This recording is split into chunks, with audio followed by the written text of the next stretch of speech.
New South Wales Trade Minister Stuart Ayres resigns after inquiry into John Barilaro appointment. New South Wales Premier Dominic Perrottet has revealed that Stuart Ayres has resigned as a minister. That move comes after a review into Mr Ayres's involvement in the recruitment of former Deputy Premier John Barilaro to a key New York trade role. Late last night, Minister Stuart Ayres informed me he would resign from his ministerial positions and as Deputy Leader of the NSW Parliamentary Liberal Party, Mr Perrottet said.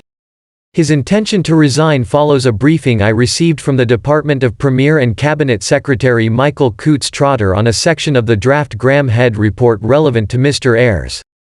I subsequently discussed the issues raised in that briefing with Mr Ayres. Mr Head's draft findings raised a concern about whether Mr Ayres had complied with the Ministerial Code of Conduct.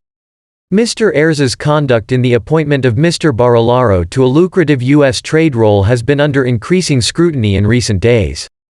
Mr Perrottet says Mr Ayres denies any wrongdoing, but there was no doubt. The findings in Mr Head's draft report raised questions in relation to whether or not there has been a breach of the Ministerial Code of Conduct. Mr Ayres is expected to stay on in Parliament. When I spoke to him last night, he told me his intention was to remain as the member for Penrith. More to come.